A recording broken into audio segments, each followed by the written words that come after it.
नमस्कार, सुप्रभात.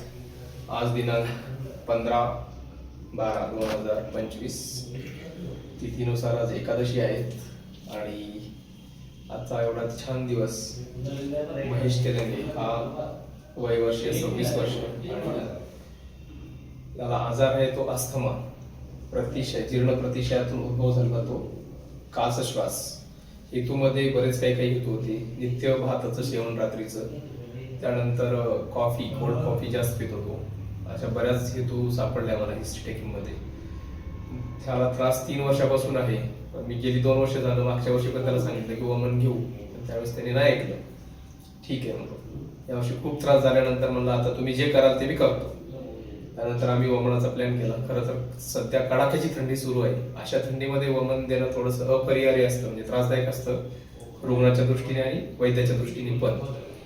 परंतु व्यवस्थित स्नेहपान आणि प्रॉपर सगळ्या गोष्टी फॉलो केल्यानंतर आज एवढं छान वमन घेतलं महेशनी. त्याने पेशंट जोपर्यंत वैद्याला कॉपरेट करत नाही तोपर्यंत वमन चांगलं होत नाही. पेशंटनी जर कॉपरेट केलं तर वमन सहजरित्या ते होतं. त्या पद्धतीने जवळपास त्यांनी 16 ते 17 लिटर काढा घेतला आणि काढ्यामध्ये फक्त जी आहे ती शांता पडली. आणि आज सांगेल थोड्या वेळ काय फरक आहे ते.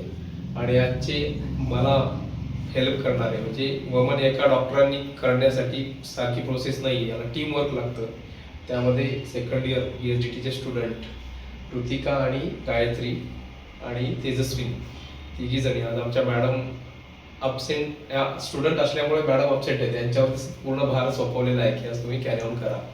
तर सगळ्या प्रकारे छान त्यांनी कॉपरेट केलं आणि सर्वांनी मिळून टीम वर्क केल्यानंतर खूप चांगल्या प्रकारे वमन झालं. एक विरेचनाचा वेदोशोधन आणि अधोशोधन अशा प्रकारे वमन प्रोसेस पूर्ण कंप्लीट झाली. आता त्याला आम्ही आराम करायला सांगणार. साधारण 2 ते 4च्या दरम्यान त्याला घरी सोडणार. यानंतर 5 दिवस संसर्जन क्रम उत्तम रीतीने फॉलो करण्यास सांगणार आहे, तो करेल. धन्यवाद. जय आयुर्वेद.